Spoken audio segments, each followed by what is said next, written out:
Hello बच्चों, कैसे हो आप सभी। हम लोग क्या किए थे कि हाईएस्ट कॉमन फैक्टर सीख गए थे।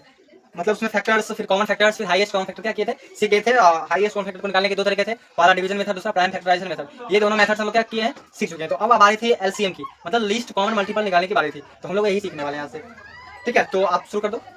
सबसे पहले एलसीएम सीखने से पहले आपको सीखना पड़ेगा मल्टीपल्स। क्या सीखना पड़ेगा? मल्टीपल्स। हम लोग शुरू करते हैं मल्टीपल्स। आप एक बार देख लो एक कहानी एचसीएफ की, देखो हाईएस्ट कॉमन फैक्टर। तो हम लोग सीखे थे एचसीएफ। क्या सीखे थे? HCF, highest common factor. तो सबसे पहले जानकारी लिया था मैंने कि फैक्टर क्या होता है। फैक्टर के बाद आपको पता चल गया था कि कॉमन फैक्टर क्या होता है। इसके बाद आप हाईएस्ट कॉमन फैक्टर आपको निकालने के लिए आ गया। ठीक है, तो हम लोग पहले सीखेंगे कि यहाँ पे फैक्टर क्या होता है। तो जैसे सीख तो गए थे आप, एक बार देख लीजिए। जैसे मान लीजिए यहाँ पे 4 का फैक्टर, मतलब फैक्टर मतलब ये होता है कि 4 का अगर फैक्टर पूछा गया है तो आपको वो संख्या सोचना है जिस संख्या से 4 में पूरा भाग लग जाएगा। तो आप सोचेंगे तो आएगा यहाँ पे 1 2 और 4। मतलब ये जो 1 2 4 आया है ये क्या है? ये 4 का फैक्टर्स है। 6 का फैक्टर्स देख लीजिए, 1 2 3, मतलब इन तीनों संख्या से 6 में भाग लगेगा, इसलिए ये 1 2 3 क्या है? 6 का फैक्टर्स है। ठीक है, तो अगर मान लीजिए ये दोनों आपके पास संख्या है, इन दोनों में आप ज्ञात कीजिए कॉमन फैक्टर क्या होगा। कॉमन 1 हो जाएगा और 2 हो जाएगा। कॉमन का मतलब होता है जो दोनों में हो, जो सभी में हो, उसी को हम लोग कहते हैं कॉमन। तो 1 दोनों में है, 2 भी दोनों में है, एक कॉमन फैक्टर हो जाएगा क्या? सीएफ। कॉमन फैक्टर हो जाएगा 1 और 2। यहाँ पे कॉमन फैक्टर हो जाएगा 1 और 2। तो यहाँ पे कॉमन फैक्टर भी जानेंगे, फैक्टर्स जानेंगे, कॉमन फैक्टर भी जानेंगे। उसके बाद इस कॉमन फैक्टर में मैं पूछ दूँ आपसे कि हाईएस्ट कौन है, तो आप बताओगे 2। मतलब हाईएस्ट मतलब सबसे बड़ा कौन है, आप बताओगे 2। यही 2 क्या है हमारा? यही 2 है हमारा हाईएस्ट कॉमन फैक्टर। क्या आ गया? इसी हाईएस्ट कॉमन फैक्टर को निकालने के दो मेथड्स हैं, पहला डिवीजन मेथड, दूसरा प्राइम फैक्टराइजेशन मेथड। देखो एक्चुअली में ये जो तरीका है एचसीएफ का मतलब बताता है। क्या बताता है? मतलब कि एचसीएफ मतलब हाईएस्ट कॉमन फैक्टर एक्चुअली में होता क्या है। इस तरीका से अगर आप सीखते हैं, आप शुरुआत से बेसिक जानते हैं, आइडिया लेते हैं, ये आपको एचसीएफ का मतलब बताता है। और इसके बाद इस सीख जाने के बाद, एचसीएफ का मतलब सीख जाने के बाद आपको दो तरीका सिखाया जाता है, पहला डिवीजन मेथड, दूसरा प्राइम फैक्टराइजेशन मेथड। ठीक है, उन दोनों तरीका के द्वारा हम लोग एचसीएफ निकालना भी सीखते हैं, एचसीएफ भी निकालना सीखते हैं। अगर इस तरीके से सभी क्वेश्चंस का एचसीएफ अगर निकाला जाए तो हो सकता है बड़ी से बड़ी संख्या अगर आपके सामने आ जाए तो उसमें आपको एचसीएफ निकालने में परेशानी हो, थोड़ा बहुत ज्यादा समय लगे। इसलिए इस समय को बचाने के लिए मैथमेटिशियन ने क्या किया कि दो तरीका बनाया, पहला डिवीजन मेथड, दूसरा प्राइम फैक्टराइजेशन मेथड। तो आप देख लीजिए प्राइम फैक्टराइजेशन मेथड के द्वारा और डिवीजन मेथड के द्वारा एचसीएफ हम लोग कैसे निकालते हैं। अभी 4 और 6 का हमने फैक्टर्स बताया। 4 का फैक्टर 1 2 4, 6 का फैक्टर 1 2 3। कॉमन फैक्टर इन दोनों में हो गया 1 2 और एचसीएफ हो गया 2। मतलब इन 4 और 6 का हाईएस्ट कॉमन फैक्टर जो होगा वो 2 होगा। अगर आप देखोगे इन दोनों में, मतलब कॉमन फैक्टर में अगर लोएस्ट कॉमन फैक्टर देखोगे तो क्या है? ये क्या है? देखो इस कॉमन फैक्टर में हाईएस्ट है 2, लेकिन क्या है? लोएस्ट क्या है? 1। तो लोएस्ट कॉमन फैक्टर, सुनो, lowest common factor, lowest common factor हम लोग क्यों निकालते हैं?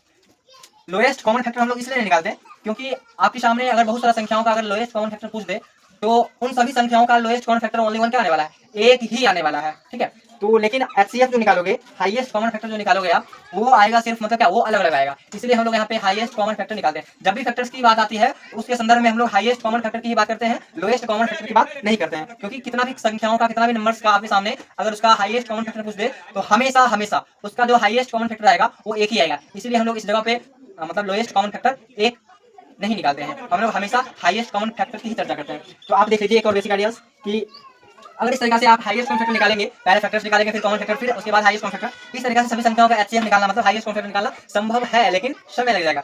मैथ से क्या है? मैथ से समय को बचाने का चीज है। मैथ में ऐसे ऐसे विकास हुए हैं जो समय को बचाता है। मैथ इसलिए बनाया ताकि आप समझ, मतलब पहले तो समझो, उसके बाद आप ऐसा तरीका अपनाओ कि जिसमें समय कम लगे। तो एचसीएफ को निकालने के दो मेथड्स हैं। पहला मेथड हो गया आपका डिवीजन मेथड, पहला हो गया आपका डिवीजन मेथड, और दूसरा हो गया prime factorisation method. Prime factorisation method, दूसरा प्राइम फैक्टराइजेशन मेथड सर, पहला डिवीजन मेथड, दूसरा प्राइम फैक्टराइजेशन मेथड। इसमें क्या करते हैं, जैसे 4 और 6 का जैसे आपका एचसीएफ पूछा गया था, क्या पूछा गया था? एचसीएफ। तो उसमें फैक्टर्स निकाले, फिर common factor, highest common factor, उसका क्या है? 2 आया। तो डिवीजन मेथड से मैं निकालूंगा तो हो सकता है उस तरीके से थोड़ा कम समय लगे। और प्राइम फैक्टर, ये जो मेथड्स हैं, ये मेथड्स बड़ी से बड़ी संख्या आपके सामने हो या छोटी से छोटी संख्या हो, आप किसी भी संख्याओं का highest common factor prime factorisation method के द्वारा बहुत ही इजी वे में आप निकाल सकते हो। जैसे 4 और 6 का एचसीएफ मैंने अभी निकाला था, तो 4 और 6 का जो एचसीएफ होगा, भाग भी बनाओगे, इसमें करना ये होता है कि आप दो संख्या अगर दिया गया है तो दोनों संख्या में आप देखोगे कि बड़ा संख्या कौन है। बड़ा संख्या 6 है, आप 6 लिख दोगे। आप देखोगे कि छोटा संख्या कौन है, मुझे पता है इसमें 4 छोटा है तो 4 से भाग कर दोगे। आप बताओ कि 4 का 12 कितना बार पढ़ेंगे? 6 आएगा, नहीं आएगा, पास जाएंगे, 4 कम 4 आ गया, घट कितना आएगा? 2 आएगा। क्या शेषफल 0 आया? नहीं आया। तो अब करना यह है कि मुझे तो एचसीएफ चाहिए, भाग भी कैसे निकालते थे आप ये देख रहे हैं, आपको आता है, फिर भी आप देख लो। अब क्या करेंगे कि शेषफल 2 आया है, तो करना यह है कि जिस संख्या से भाग दिए थे, 4 से भाग दिए थे और 2 शेषफल आया, फिर से इन दोनों में भाग देंगे। ठीक है, पहले तो 4 और 6 में भाग दिए, तो 4 से 6 में भाग दिए तो आगे शेषफल 1। अब शेषफल 0 नहीं आया तो फिर से दोहराएंगे ये चीज, मतलब 4 में 2 से भाग देंगे, तो 4 में आप 2 से भाग दो, 4 में आप 2 से भाग दो, 4 आ गया, शेषफल 0 आ गया। अंतिम शेषफल जो आ गया है वो 0 आ गया है, मतलब 2 से भाग देने पर शेषफल कितना आ गया? 0 आ गया। यही जो जिस संख्या से आप लास्ट में भाग देते हो शेषफल 0 करने के लिए, शेषफल 0 करने के लिए लास्ट में जिस संख्या से आप भाग देते हो वही होता है हमारा एचसीएफ। मतलब यहाँ पे एचसीएफ कितना आ गया? 2 आ गया। ये था आपका डिवीजन मेथड। इसी द्वारा आप, इसी तरीके से आप डिवीजन मेथड्स के द्वारा आप एचसीएफ निकाला करते हैं। दूसरा मेथड है प्राइम फैक्टराइजेशन मेथड। दूसरा मेथड क्या है? Prime factorisation method. आप देख लो कैसे निकालते हैं। मैं एक रिव्यू बता रहा हूँ, एक छोटा सा चीज बता रहा हूँ, बस आप देखते जाइए। बस आपको पता है, बस एक बार सुन लीजिए गाने ताकि दिमाग ताज़ा हो जाए और आपका क्वेश्चन बनाना और भी तरीका से मतलब थोड़ा स्पीड बढ़ जाए, आधे दिमाग ताज़ा हो जाएगा। तो चलिए शुरू करते हैं। यहाँ पे डिवीजन मेथड को देख लिए, आप निकालते हैं 4 और 6 का प्राइम फैक्टराइजेशन मेथड के द्वारा एचसीएफ। तो करना ये होता है कि जिस भी संख्या का एचसीएफ निकालना होता है, पहले तो उसका प्राइम फैक्टर ज्ञात करेंगे। प्राइम फैक्टर निकालना मैंने बता चुका है। आप देखो 4 और 6 का प्राइम फैक्टर निकाल लो।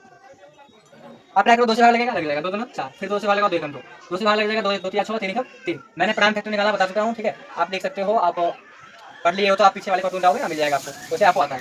तो आप क्या करो, आ गया। आप करो आप इक्वल 2 2 4, 2 गुने 2, 6 की इक्वल करो, 2 गुने 3 6 आ गया। करना ये है एचसीएफ मेथड को ज्ञान करना। क्या करना है एचसीएफ, तो प्राइम फैक्टराइजेशन मेथड के द्वारा पहले तो करना होता है क्या, प्राइम फैक्टर ज्ञान कर लो। प्राइम फैक्टर के बाद ज्ञान करने के बाद उसको इक्वल कर लो। इक्वल करने के बाद आप उसको पेयर बनाओ। देखो 2 का एक पेयर बन रहा है, क्या 2 का एक पेयर बन रहा है, तो आप 2 का पेयर बन गया और किसी संख्या का भी पेयर अब नहीं बन रहा है। इसमें से आप क्या करो, 2 निकाल लो। आप 2 निकाल लो और यही 2 होगा आपका एचसीएफ। क्या होगा, यही 2 हो जाएगा आपका एचसीएफ। चाहे जितना भी संख्या का पेयर बने, आप उन सभी संख्याओं में से एक एक संख्या निकालोगे, ठीक है। अगर जैसे यहाँ पे 2 पेयर बनता तो दोनों में से एक एक संख्या निकालते और दोनों का मल्टीप्लाई करते। मल्टीप्लाई करने के बाद जो आता वही होता हमारा क्या, एचसीएफ। तो एक पेयर बना तो एक पेयर में से एक संख्या निकालेंगे, ये हमारा एचसीएफ है। और 2 पेयर बनता तो दोनों पेयर में से एक एक संख्या में निकालते और उन दोनों का मल्टीप्लिकेशन करते और जो आता वही होता हमारा हाईएस्ट कॉमन फैक्टर। अब यहाँ पे देखते हैं मल्टीपल। अब यहाँ पे शुरू करते हैं एलसीएम की, किसकी, एलसीएम की, लोएस्ट कॉमन मल्टीपल। आप इतना चीज सीख चुके हैं कि एचसीएफ कैसे निकाला जाता है, हाईएस्ट कॉमन फैक्टर कैसे निकाला जाता है। पहले फैक्टर निकालो, फिर कॉमन फैक्टर, फिर हाईएस्ट कॉमन फैक्टर। ये तो मतलब बताता है। उसके बाद इस तरीके से अगर निकालोगे तो हो सकता है समय लग जाए। इसीलिए 2 तरीका विकसित किया गया, पहला डिवीजन मेथड, दूसरा prime factorisation method. Division method के द्वारा भाग के द्वारा मतलब भाग विधि हम लोग ऐसे निकालते हैं, और दूसरा है प्राइम फैक्टराइजेशन मेथड, जिसमें प्राइम फैक्टर निकाल के इक्वल करके और पेयर बना के निकाल के ऐसे निकालते हैं। और इस तरीके से आप एचसीएफ पूर्ण तरीके से सीख गए थे। और अब हम शुरू करने वाले थे, शुरू किए थे एलसीएम। तो एलसीएम शुरू किए थे तो उसमें तो हो गया था ना, उसमें तो अब एक बार देख लीजिए आप। एलसीएम शुरू कर दिए थे, लेकिन जो भी बच्चे एब्सेंट थे उसके लिए आप देख लो, आप शुरुआत से देख लो, आपको सभी कहानी समझ आ जाएगी। और कल से या परसों से आप क्लास को कंटिन्यू रख सकोगे, दिमाग में ताज़ा ताज़ा हो जाएगा और आप कंटिन्यू पढ़ सकोगे, ठीक है। तो हम लोग मल्टीपल शुरू करते हैं। यहाँ पे सीखेंगे तो लोएस्ट कॉमन मल्टीपल, लेकिन इसकी जो कहानी है उस कहानी से हम शुरू करते हैं। होता है एलसीएम सीखना, उसको 0 से लेकर एलसीएम पे आएंगे। ऐसा नहीं, एलसीएम ऐसा तो नहीं है इधर कैसे मैं बताऊँ, 0 से लेकर पूरा एंड तक जाएंगे। हम पहले 0 से शुरू करते हैं। यहाँ पे सबसे पहले जब आप एलसीएम में आते हैं तो सबसे पहले आपको सीखना पड़ता है मल्टीपल्स। क्या सीखना पड़ता है, मल्टीपल्स। तो आप जानिए मल्टीपल्स क्या होता है। किसी भी संख्या का अगर मल्टीपल्स आपसे पूछा जाता है तो आपको ये सोचना होता है उस संख्या से किसकी संख्या में भाग लगेगा, और जो संख्या आप सोचेंगे वही होगा मल्टीपल्स। क्या होगा, वही होगा मल्टीपल्स आपका। जैसे आप देखो 4 का मल्टीपल्स पूछा जा रहा है, तो आपको सोचना है कि 4 से किस किस संख्या में पूरा पूरा भाग लगेगा। 4 से आप देखोगे तो 4 से 1 में भाग नहीं लगेगा, 2 में नहीं लगेगा, 3 में नहीं लगेगा, लेकिन 4 में लग जाएगा। तो 4 का पहला मल्टीपल 4 होगा। 4 से 5 में भाग नहीं लगेगा, 6 में नहीं लगेगा, 7 में नहीं लगेगा, 8 में लग जाएगा। तो 4 का दूसरा मल्टीपल्स 8 होगा। उसके बाद देखो 4 से 9 में भाग नहीं लगेगा, 10 में नहीं लगेगा, 11 में नहीं लगेगा, लेकिन 12 में लग जाएगा। तो 4 का तीसरा मल्टीपल्स 12 होगा। इसी प्रकार बहुत सारा मल्टीपल्स होगा। तो आप यहाँ पे एक बात गौर करिए, क्या जिसका भी मल्टीपल पूछा जा रहा है, जैसे एक और मल्टीपल देखो 6 का मल्टीपल निकालना है। 6 से भाग मतलब जिस संख्या में लगेगा वही होगा 6 का मल्टीपल। आप देखोगे तो 6 से 1 में नहीं लगेगा, 2 में नहीं, 3 में नहीं, 4 में नहीं, 5 में नहीं, 6 से भाग 6 में लगेगा। तो 6 का पहला मल्टीपल 6 होगा। 6 से भाग 7 में नहीं लगेगा, 8 में नहीं लगेगा, 9 में नहीं लगेगा, 10 में नहीं लगेगा, 11 में नहीं लगेगा, फाइनल 12 में लगेगा। इसलिए 6 का दूसरा मल्टीपल 12 होगा। इसी प्रकार 6 से भाग 13 में नहीं लगेगा, 14 में नहीं लगेगा, 15 में नहीं लगेगा, 16 में नहीं लगेगा, 17 में नहीं लगेगा। तो 6 का तीसरा मल्टीपल 17 के बाद 18 हो जाएगा, जो कि 18 में लग जाएगा। इसी प्रकार से 6 का बहुत सारा मल्टीपल्स हो जाएगा। तो मल्टीपल्स आपको समझ आ गया कि मल्टीपल्स वो होता है कि जिस भी संख्या का आपका मल्टीपल्स पूछा जा रहा है, आपको ये सोचना है कि उस संख्या से किसकी संख्या में पूरा पूरा भाग लगेगा, वही होता है आपका क्या, मल्टीपल्स। क्या होता है, मल्टीपल्स। आप यहाँ पे एक बात गौर करना, जैसे 4 का मल्टीपल पूछा गया तो 4 का मल्टीपल होता है यहाँ पे 4 8 12, इसी प्रकार बहुत सारा। 6 का मल्टीपल पूछा जा रहा है 6 12 28 बहुत सारा। आप एक बात देखो, आप एक बात यहाँ पे गौर करो कि 4 का मल्टीपल पूछा गया, 4 से भाग 4 में लगा, 8 में लगा, 12 में लगा। कहीं ना कहीं ये जो मल्टीपल्स हैं ये 4 का टेबल नजर आ रहा है। क्या नजर आ रहा है, 4 का टेबल, 4 का पहाड़ा है। 6 का मल्टीपल पूछा गया, 6 का मल्टीपल 6 होगा, 12 होगा, 18 का बहुत सारा। तो कहीं ना कहीं ये 6 का पहाड़ा है। तो आप एक बात गौर करो कि 4 का मल्टीपल पूछा गया तो 4 का पहाड़ा लिखा गया, 6 का मल्टीपल पूछा गया तो 6 का मल्टीपल लिखा गया। मतलब जिस भी संख्या का मल्टीपल पूछा जाए आपको पहाड़ा लिख देना है, चाहे जितना बार पहाड़ा लिखो, 10 बार लिखो, 11 बार लिखो, 12 बार, कितना भी बार तुम लिख सकते हो। वही क्या होगा, वही होगा मल्टीपल्स। 4 का मल्टीपल पूछ रहा है, 4 का मल्टीपल लिख दो, पहाड़ा लिख दो, वही होगा 4 का मल्टीपल्स। 6 का मल्टीपल पूछ रहा है, 6 का पहाड़ा लिख दो, वही होगा 6 का मल्टीपल्स। मतलब जिस भी संख्या का मल्टीपल पूछा जा रहा है उसका पहाड़ा लिख दो, बात खत्म, वही क्या होगा, मल्टीपल्स। अब हम लोग बात करेंगे यहाँ पे कॉमन मल्टीपल्स की। किसकी, कॉमन मल्टीपल्स की। मतलब क्या कॉमन, पहले समझिए कॉमन होता क्या है। कॉमन मतलब दो व्यक्तियों में तुलना करना, कि जब दो व्यक्तियों में जब तुलना किया जाता है तो दोनों व्यक्तियों में कुछ ना कुछ एक ऐसा चीज होता है जो सेम होता है। तो लोग बोल देते हैं कि हम दोनों में ये चीज कॉमन है। जैसे ना कि मेरे कलर का रंग व्हाइट है और तुम्हारे टी शर्ट के रंग का कलर भी व्हाइट है। मतलब लड़का ये बोल सकता है कि तुम्हारे में तुम्हारे में और मेरे में टी शर्ट का रंग क्या है, वो कॉमन है। क्या है, टी शर्ट का रंग जो है वो कॉमन है। तो इसी प्रकार से हम लोग मल्टीपल्स के केस में भी कॉमन का उपयोग करते हैं। जैसे 4 और 6 का बात किए थे यहाँ पे, तो 4 का मल्टीपल्स था यहाँ पे 4 8 12, 4 3 12 4 6 16। इसी प्रकार बहुत सारा मल्टीपल्स होगा। 6 का मल्टीपल्स होगा 6 12 18, 6 चौक 24, इसी प्रकार बहुत सारा। तो आप देखोगे तो कॉमन मतलब क्या, जो दोनों में हो ना। चाहे आप किसी का भी तुलना करो, आदमी का तुलना करो, किसी पेड़ का तुलना करो, टी शर्ट का तुलना करो, किसी का भी तुलना करो, यहाँ पे मल्टीपल्स की तुलना कर रहे हैं। तो यहाँ पे 4 और 6 के मल्टीपल्स में देख रहे हैं कि कौन सा मल्टीपल्स कॉमन है और कौन सा मल्टीपल्स कॉमन नहीं है। तो हम लोग यहाँ पे कॉमन मल्टीपल्स निकालने वाले हैं। तो 4 क्या दोनों में है, तो 4 कॉमन मल्टीपल्स नहीं माना जाएगा। क्या 8 दोनों में है, तो 8 दोनों में कॉमन मल्टीपल्स नहीं माना जाएगा। अब यहाँ पे देखो, क्या 6 दोनों में है, नहीं 6 दोनों में नहीं है, 6 भी कॉमन मल्टीपल्स नहीं माना जाएगा। क्या 12 दोनों में है, हाँ 12 दोनों में है। 12 6 का मल्टीपल्स भी है और 12 4 का भी मल्टीपल्स है। तो 4 मतलब 12 क्या होगा, 12 एक कॉमन मल्टीपल्स होगा। किसका, 12 जो होगा 4 और 6 का कॉमन मल्टीपल्स है ना। पहला कॉमन मल्टीपल्स क्या है, 12। उसके बाद देखोगे तो 4 का और भी अगर मैं मल्टीपल्स लिखूं तो 4 चौक 16, 4 पंजे 20, 4 चौक 24, 4 चौक 24 बहुत सारा होगा। तो 12 के बाद क्या 18 दोनों में है, मतलब 18 दोनों का मल्टीपल्स है। क्या 18 4 का मल्टीपल्स है, नहीं। क्या 18 6 का मल्टीपल्स है, हाँ। लेकिन दोनों संख्याओं का 18 मल्टीपल्स नहीं है, इसलिए 18 जो है दोनों संख्याओं का मल्टीपल्स नहीं होगा। क्या 24 दोनों संख्याओं का मल्टीपल्स है, क्या 24 4 और 6 का मल्टीपल है, हाँ 24 4 और 6 दोनों का मल्टीपल्स है, इसलिए 24 कॉमन मल्टीपल्स होगा। यहाँ पे दूसरा जो कॉमन मल्टीपल्स होगा वो 24 होगा। मतलब इस प्रकार से अगर मल्टीपल्स भी लिखते जाए और कॉमन, अगर इस प्रकार से 4 का मल्टीपल्स बहुत सारा लिखते जाए और इस प्रकार से अगर 6 का भी मल्टीपल्स लिखते जाए तो बहुत सारा मल्टीपल्स प्राप्त होगा मेरे को, और कॉमन मल्टीपल्स बहुत सारा मिलेगा। तो यहाँ पे कॉमन मल्टीपल्स दिखेगा, तो कॉमन मल्टीपल्स पहला मल्टीपल्स 12 है, दूसरा 24, इसी प्रकार बहुत सारा कॉमन मल्टीपल्स देखने को मिलेगा। लेकिन हम मल्टीपल्स एक बेसिक टास्किंग है, हम लोग यहाँ पे सीखने वाले हैं lowest common multiple. Lowest common multiple मतलब क्या, मल्टीपल सीख गए, कॉमन मल्टीपल सीख गए। तो अब कॉमन मल्टीपल्स में सबसे लोएस्ट कौन है आप बताओ। इस कॉमन मल्टीपल में अगर आप देखने का प्रयास करोगे, सबसे छोटा है 12 और सबसे बड़ा खोजने का प्रयास करोगे, लोएस्ट तो 12 है इस कॉमन मल्टीपल्स में। 4 और 6 के कॉमन मल्टीपल्स में लोएस्ट जो मल्टीपल है, लोएस्ट जो कॉमन मल्टीपल है वो 12 है। लेकिन हाईएस्ट अगर आप खोजने का प्रयास करोगे तो वो नहीं मिलेगा। अगर हाईएस्ट खोजो क्या मिलेगा बताओ। यहाँ पे मल्टीपल्स बहुत सारे लिखते जाओगे, करोड़ों अरबों, तुम्हारा हाथ लिखते लिखते थक जाएगा, लेकिन कॉमन मल्टीपल्स बहुत सारा होगा। क्या हाईएस्ट सबसे बड़ा कॉमन मल्टीपल्स क्या खोज पाओगे, एकदम नहीं खोज पाओगे, कभी नहीं खोज पाओगे। नहीं मैं खोज पाऊंगा, नहीं कि कोई और खोज पाएगा, नहीं तुम खोज पाओगे। दुनिया का कोई भी हाईएस्ट कॉमन मल्टीपल्स नहीं खोज सकता, क्योंकि जितना जिंदगी में जितना समय है तुम मर भी जाओगे ना, कोई मर भी जाएगा ना, वो मल्टीपल्स लिखते चला जाएगा, वो लिखते ही लिखते खत्म हो जाएगा, फिर भी कॉमन मल्टीपल्स लिखना बंद नहीं होगा। इसलिए तुम हाईएस्ट कॉमन फैक्टर कभी खोज नहीं पाओगे। अगर खोजोगे तो सिर्फ लोएस्ट कॉमन मल्टीपल ही खोज पाओगे। मतलब 6 और 4 का 4 और 6 का जो कॉमन मल्टीपल्स है, पहला कॉमन मल्टीपल्स 12, दूसरा 24, इसी प्रकार बहुत सारा होगा। हाईएस्ट तो नहीं खोज पाएंगे, इसीलिए सबसे छोटा तो खोज पाएंगे ना। सबसे छोटा 12 है। ये क्या है, ये 4 और 6 का कॉमन मल्टीपल्स का सबसे छोटा कॉमन मल्टीपल है। मतलब ये जो 12 है ये लोएस्ट कॉमन मल्टीपल है। यही 12 तुम्हारा है LCM। L मतलब लोएस्ट, C मतलब कॉमन, M मतलब मल्टीपल। ये 12 आपका क्या है, लोएस्ट कॉमन मल्टीपल है। यही 12 आपका है लोएस्ट कॉमन मल्टीपल। ठीक है, मुझे आशा है कि आप ये लोएस्ट कॉमन मल्टीपल की कहानी समझ गए होंगे। हाईएस्ट कॉमन मल्टीपल क्यों निकालते हैं, क्योंकि निकालना संभव नहीं है। लोएस्ट कॉमन मल्टीपल इसलिए निकालते हैं ताकि क्योंकि संभव है, इसलिए हम लोग लोएस्ट कॉमन मल्टीपल निकालते हैं, हाईएस्ट कॉमन मल्टीपल नहीं निकालते हैं। आप ये समझ गए होंगे। मैं एक और क्वेश्चन देके आपको समझाता हूँ, यहाँ पे आप बहुत ही बेहतरीन तरीके से समझ पाओगे। और इसके बाद और भी चर्चा करेंगे कि इस तरह से एलसीएम निकालना संभव, मतलब बहुत बड़ा संख्या का एलसीएम निकालना इस तरह संभव नहीं है। तो इसीलिए दो मेथड्स हैं, पहला डिवीजन मेथड, दूसरा प्राइम फैक्टराइजेशन मेथड। जिस प्रकार से एचसीएफ निकाल रहे थे पहला डिवीजन मेथड, दूसरा प्राइम फैक्टराइजेशन मेथड के द्वारा, उसी प्रकार एलसीएम भी हम लोग प्राइम फैक्टर और डिवीजन मेथड के द्वारा हम लोग निकालते हैं यहाँ पे। तो दूसरा है 5 और 15, नहीं सॉरी, एक अच्छा एग्जाम्पल लेते हैं 15 और 18। तुम्हारे सामने है 15 और 18, इन दोनों का निकालना है लीस्ट कॉमन मल्टीपल। तो 15 का जो मल्टीपल होगा, 15 15, 15 दूना 30, 15 3 45, 15 चौक 60, 15 5 75, इसी प्रकार बहुत सारा। 18 का जो होगा, 18 का 18, 18 दूना 70, 18 54, 18 चौक 72, 18 5 90, इसी प्रकार बहुत सारा। 15 5 75, 15 6 90, इसी प्रकार बहुत सारा।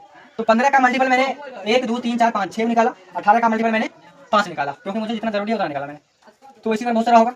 15 का मल्टीपल आप देखो और 18 का मल्टीपल देखो, इन दोनों में क्या 15 दोनों का मल्टीपल है, नहीं। क्या 18 दोनों का मल्टीपल है, नहीं। तो 18 कॉमन मल्टीपल नहीं होगा, 15 भी कॉमन मल्टीपल इन दोनों का नहीं होगा। क्या 36 दोनों का कॉमन मल्टीपल होगा, जी नहीं। क्या 15 भी 36 का कॉमन मल्टीपल नहीं है, लेकिन 18 का है। अगर 36 का भी होता कॉमन मल्टीपल 36, तो कॉमन मतलब मल्टीपल 36, तो कॉमन मल्टीपल हो जाता। क्या 54 15 का भी कॉमन मतलब मल्टीपल है, नहीं है।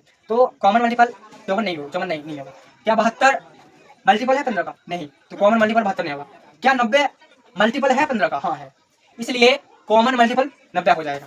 तो लिखिए कॉमन फैक्टर, ठीक है सॉरी, CM मतलब क्या 15 और 18 का जो कॉमन मल्टीपल होगा, वो पहला मल्टीपल जो हो जाएगा वो 90 हो जाएगा। 90 के बाद और 15 का मल्टीपल आप लिखते जाओ, 18 का भी मल्टीपल लिखते जाओ आप, तो आपको 90 से बराबर भी मल्टीपल आपको मिलते चला जाएगा और आप बहुत सारा मल्टीपल लिख दोगे और लिखते जाओगे, कभी लिख ही नहीं पाओगे बहुत सारा मल्टीपल। तो हमें चाहिए क्या, इस कॉमन मल्टीपल में सबसे छोटा कॉमन मल्टीपल मेरे को चाहिए। तो सबसे छोटा कॉमन मल्टीपल जो होगा वो होगा क्या, 90। मतलब क्या, सबसे छोटा हम लोग इंग्लिश में बोलते हैं लोएस्ट, यहाँ पे 90 को बोलेंगे लोएस्ट कॉमन मल्टीपल, मतलब एलसीएम बराबर कितना आ गया, 90।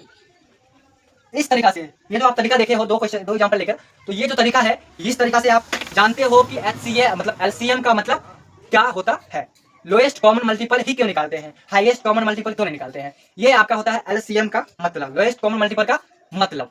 तो अब इसके बाद बात थी कि एलसीएम को प्राइम फैक्टराइजेशन मेथड्स के द्वारा कैसे निकालेंगे। अगर इस तरीका से हम लोग एलसीएम को निकालेंगे, बड़ी से बड़ी संख्या अगर हम हमारे सामने आ जाए, अगर इस तरीका से एलसीएम को निकालेंगे, लीस्ट कॉमन मल्टीपल को अगर निकालेंगे, तो मुझे तो लगता है बहुत ज्यादा समय आ जाए, मुझे तो लगता है बहुत ज्यादा समय लग जाएगा। इसलिए वो दो मेथड्स को बनाया गया, पहला डिवीजन मेथड, दूसरा प्राइम फैक्टराइजेशन मेथड के द्वारा।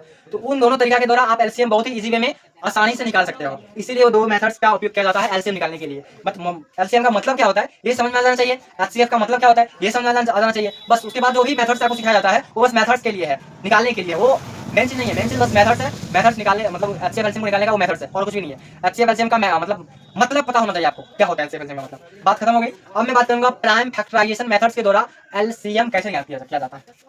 आप देखो, मैं पहला एग्जांपल वही लूंगा, 4 और 6 आपके सामने 4 है और 6 है, तो मैं इन दोनों को प्राइम फैक्टराइजेशन मेथड्स के द्वारा एलसीएम अभी क्या करूंगा। तो तरीका ये है कि आप इसका पहले प्राइम फैक्टर करो, इक्वल करो, और उसके बाद तो बताएंगे ही बताएंगे। एचसीएफ का थोड़ा अलग तरीका है और एलसीएम का थोड़ा अलग तरीका होता है, दोनों का सेम ही है लेकिन थोड़ा एलसीएम में डिफरेंट हो जाता है। भाई एलसीएम में तो तरीका तो डिफरेंट होगा ही। तो हम लोग 4 और 6 का यहाँ पे एलसीएम क्या करते हैं प्राइम फैक्टराइजेशन मेथड के द्वारा। तो 4 का जो प्राइम फैक्टर होगा 2 दूना 4 2 एकम 2, और 6 का जो प्राइम फैक्टर होगा 2 3 6 3 एकम 3। यहाँ पे 4 इक्वल टू हो जाएगा 2 गुने 2 और 6 इक्वल टू हो जाएगा 2 गुने 3। यहाँ पे हो या रहा है, यहाँ पे हो या रहा है कि आप ये देखो कि किस नंबर का किस प्राइम कौन सा प्राइम फैक्टर किस में सबसे ज्यादा है। आप देखोगे पहले, मतलब ये बता रहा हूँ एलसीएम कैसे याद किया जाता है। इतना कर लेने के बाद हम लोग एलसीएम कैसे फाइंड करेंगे, आप ये देख रहे हो। करना ये है कि जिस मतलब जो प्राइम फैक्टर जिस संख्या में सबसे ज्यादा होगा, जैसे 4 का प्राइम फैक्टर 2 है लेकिन क्या कितना बार है, 2 बार है। क्या 6 का प्राइम फैक्टर 2 है लेकिन कितना बार है, 3 बार। कितना बार है मतलब 1 बार। कितना बार है, 1 बार। तो हमें 1 बार नहीं लेना, हमें 2 बार लेना है। तो आप इन दोनों को जो निकाल लो, 2 गुने 2 निकाल लिया मैंने। अब देखो, अब 3 को देखना है, क्या 3 जो है किसका मतलब किसका प्राइम फैक्टर सबसे ज्यादा है। क्या 3 जो है ये 3 किस में ज्यादा है, 4 का क्या प्राइम फैक्टर 3 है, नहीं है। क्या 6 का प्राइम फैक्टर 3 है, हाँ है। अगर मान लो 3 जो है 6 का प्राइम फैक्टर है, इसमें 1 बार है, तो इसमें तो 1 बार भी नहीं है, तो सबसे ज्यादा तो इसी में 6 में ही है, तो 3 को ले लो। मतलब जिस सबसे ज्यादा जो प्राइम फैक्टर जो होगा सबसे ज्यादा जिसमें होगा वही लेंगे और उसका मल्टीप्लिकेशन करेंगे, वही हमारा एलसीएम होगा। तो 3 क्या है, 3 सब में मतलब 3 सबसे ज्यादा 3 6 में है, मतलब 3 4 में तो है ही नहीं है, तो सबसे ज्यादा 3 किसमें बना जाएगा, 6 में। तो 3 को ले लो। अब 3 को गुना कर दो, 3 दूना 6 6 दूना 12, तो आपका जो एलसीएम आ गया 12 आ गया। तरीका यही है आपका एलसीएम निकालने का। इसी तरह से आप एलसीएम करोगे। मुझे लगता है आप नहीं समझ पाए, आप फिर से एक और एग्जांपल समझिए। एक और एग्जांपल से आप समझिए। यहाँ पे जैसे यहाँ पे 20 लेता हूँ, 20 और 24 आपके सामने दो संख्या है, इसका निकालना है एलसीएम, लोएस्ट कॉमन मल्टीपल। आप करोगे क्या, पहले प्राइम फैक्टर क्या करोगे। तो 20 का जो प्राइम फैक्टर होगा 2 एकम 2 0 2 पंचे 10 5 एकम 5। 24 का हो जाएगा 2 एकम 2 2 4 2 6 12 2 3 6 3 एकम 3। तो 20 का जो प्राइम फैक्टर हो जाएगा 2 गुने 5, और 24 का हो जाएगा 2 गुने 2 गुने 2 गुने 3। अब देखना यह है कि किस प्राइम फैक्टर कौन सा प्राइम फैक्टर किस में ज्यादा है, देखना आपको। इसके बाद करना यह है, आप ध्यान सुनो, इसके बाद ये कर लेने के बाद आपको करना यह है कौन सा प्राइम फैक्टर किस में सबसे ज्यादा है उसको लेना है, उसका मल्टीप्लिकेशन करके, और जो मल्टीप्लिकेशन करके आएगा वही होगा आपका फाइनल एलसीएम, लोएस्ट कॉमन मतलब मल्टीपल। आप देखो दो जो है, दो प्राइम फैक्टर 20 का भी है और 24 का भी है, लेकिन दो किस में ज्यादा है, दो 24 में ज्यादा है ना। तो तीनों को ले लो, 2 गुने 2 गुने 2। अब देखना है क्या 5 भी मतलब 5 भी प्राइम फैक्टर है, 20 का है लेकिन 24 का नहीं है। तो 5 किस में सबसे ज्यादा है, 24 में नहीं है लेकिन 5 में है, क्या है ना।